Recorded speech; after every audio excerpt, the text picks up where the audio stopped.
not what the temple can do for people with disabilities. Ask what people with disabilities can do for the temple. Often when we discuss inclusion of people with disabilities, the conversation quickly turns into discussing what we should do for them. Do we need to make the temple more accessible? Do we need to build a ramp, or put in an ADA bathroom?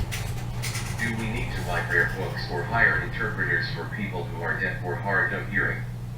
Do we need tables and chairs at the Onyx so people can sit and mingle? Although these are all very important things to consider, I suggest that perhaps the most important way of include us in temple life is to need us. I suggest that perhaps the best way of including anyone into a community is to need them, to want their assistance and to enable them to do their part in Tikkun Olam. As background, I'm a man entering my golden age. I have cerebral palsy. I use a motorized wheelchair. I need assistance with almost all my activities of daily living, including feeding, dressing, grooming, etc. I also have a progressing speech impairment and have just begun using the speech synthesizer. After 29 plus years, I retired from Wells Fargo as a senior vice president in their IT area to start a business called Abilicorp. Abilicorp is a company that consults on issues and policies related to employment of people with disabilities. I am on the board of trustees at Temple Sinai. I also chair the Center for Economic Growth, CEG, at the World Institute on Disability. Most importantly, I am the husband of Denise for almost 32 years and the father of David, who we adopted when he was 3 months old and who is now 28 years old. To understand how I got to where I am now, probably the most significant thing you should know is that my parents are Holocaust survivors who taught me to be a survivor too. They both survived the Lodz Ghetto and my mom survived Auschwitz. Having a child born with cerebral palsy was devastating to them. Disability equated to death.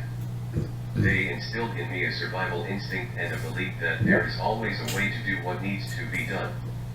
They were determined to make sure that I was as independent as I could be and that I contribute back to the world.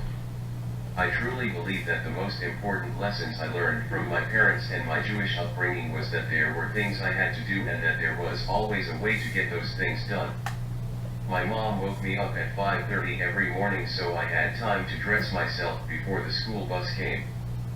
Twice a week the bus would drop me off at the synagogue where my mom helped me walk up to my second floor religious school class. By the way, before high school, these classes were the only classes I had with non-disabled children. My mom would return 2 hours later to help me climb down the stairs and walk 3 blocks home. I wasn't allowed to have a wheelchair until I went to high school. At home, I had 2 dinners every evening. The first dinner I ate independently, causing me to exert so much energy as to make me hungrier after I ate than before. My mother fed me the second dinner. Whenever I complained to my father, he would say, "Life is hard, so." I am not advocating that our religious school should be moved to the second floor of an inaccessible location or that we deny children with disabilities wheelchairs. I am advocating that we teach all children, including children with disabilities, how important they are, how needed they are, and how they can do Tikkun Olam.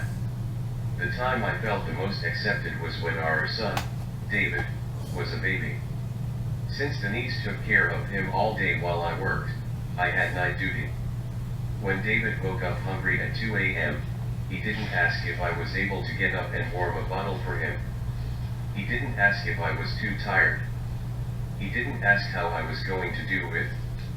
He made no assumptions as to what I could or could not do. He cried and demanded his bottle. I was thrilled. I was needed. Although big banks and big corporations have received bad press lately, working for Wells Fargo was wonderful for me. Working there, you really understood that if you did well and contributed to the bottom line, it didn't matter what sex you were, what religion you practiced, what color you were, or even what you sounded like. There were many nights when there were system problems. They would call me and inevitably find a way to understand what I was saying because they needed to. One of my favorite stories happened near the beginning of my career, before there was online computing. The system crashed at 1 a.m. My van was in the shop.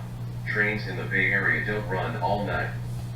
Wells Fargo sent an armored van to transport me and my 300-pound powered wheelchair to the data center. The last story I'd like to share with you is about one of my favorite rabbis, Rabbi Berlin. She often relates the story of how her family found a welcoming synagogue when she was a child. Her family, which included a brother with a developmental disability, did not feel welcome at their old synagogue. The rabbi at the new synagogue immediately asked her brother to please turn the lights off before Havdalah and turn the lights back on at the end of the service. Her brother was thrilled. From then on he had his job. He knew he was needed. He and his family knew they were wanted. The rabbi had created an environment where everyone felt valued. Imagine if every congregant knew what their job was, knew the community was relying on them, and knew they were needed. This is what inclusion looks like. This is Tikkun Olam. This is Judaism. Thank you for listening. Go. Go. Go. Oh.